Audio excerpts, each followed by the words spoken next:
well, one song in particular, you know, there's a song on the record called House Music All Night Long. And that song, weirdly, a lot of people said, well, that really kind of described their life during lockdown, you know, stuck in the house, staring at the fridge or dancing around the kitchen to try and entertain themselves, because you've got to do something to stop yourself from going insane, you know. So so in the end, I was really glad that it came out then. I mean, the other thing is that when people are stuck in the house with nothing to do, they might actually listen to a record.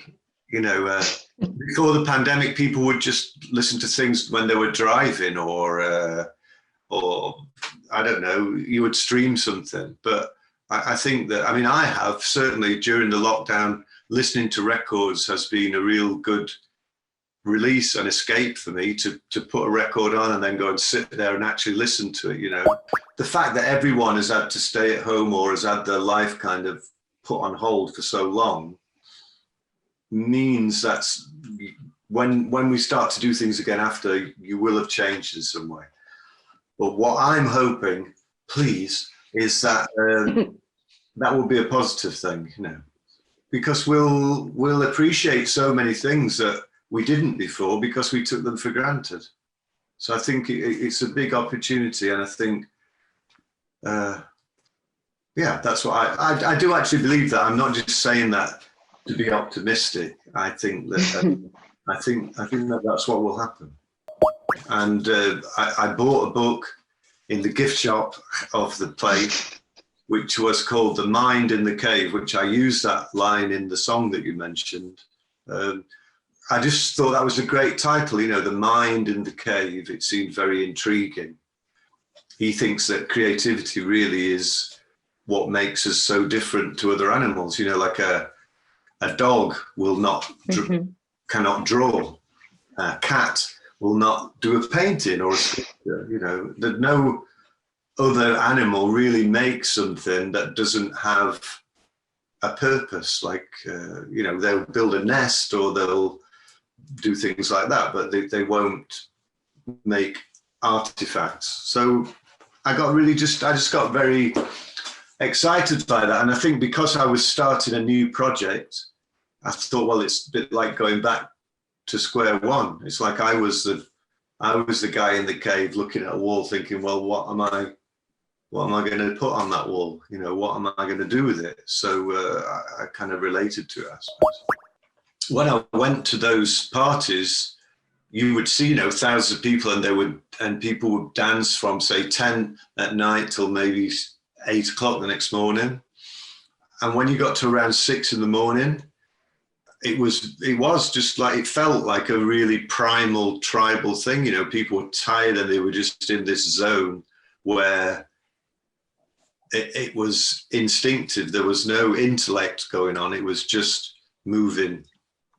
And I was very impressed by that, you know, because the music was made on machines, computers, and it was very, but the effect was, so, you know, the music was modern, but the effect it had was like taking people right back to the dawn of time. So I thought that's why I always keep coming back to it and writing about it, I suppose, because it was a really big moment for me to discover that. I do think that. I mean, on a personal level, I find that you want to make room for the new generation to do something. So therefore, I have to try. Again, that's another impetus for me to think, well, what can I do that is valid for me, but isn't like trying to take their space. I think that, I mean, I can't imagine what it's like to be.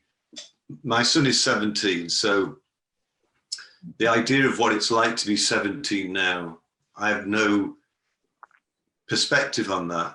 I think it must be very hard to grow up in a like a cultural landscape where everything is there, you know, like just to take one example of YouTube. So you go on YouTube and there's like millions and millions of songs. Like it seems like every single song that's ever been written is there on YouTube somewhere.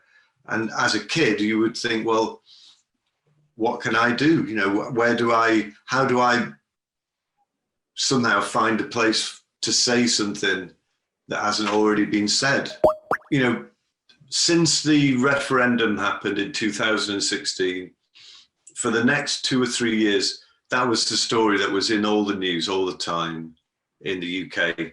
Brexit, Brexit, Brexit, Brexit, you know, and everybody getting, as you say, polarized and taking sides, and families falling out. You know, I remember the Christmas before this one, I said to my mother, who voted for Brexit, okay, to get through Christmas, we don't talk about politics. And if you start talking about it, I'm going to shout really loud and it will be really painful for you.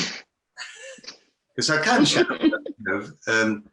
So, and then, you know, the joke of it is that as soon as the pandemic came along, everybody forgot about it. You know, suddenly it'd been this life and death thing of like, oh yes, what's your position on Brexit? Oh, I'm not going to talk to you anymore then. Suddenly, you know, it disappeared because there was another bigger, more immediate problem.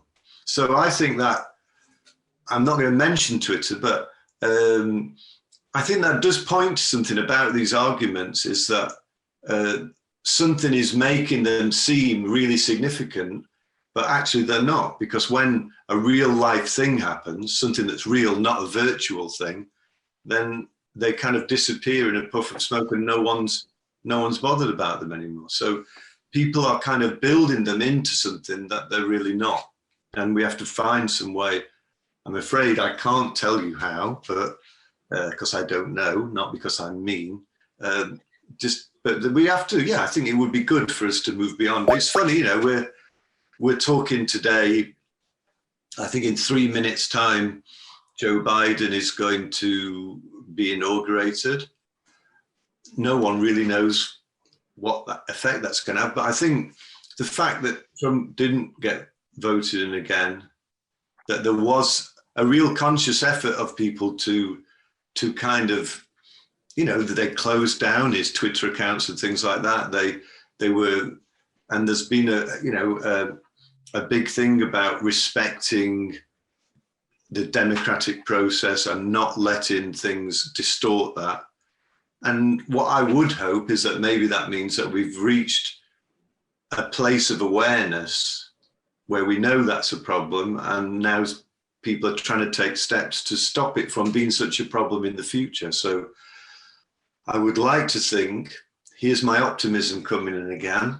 I would like to think that, you know, today could be one of those days where something's got to a certain pitch and it's really bad, but then maybe it can all start to get a little bit better after this. Wouldn't that be a nice idea?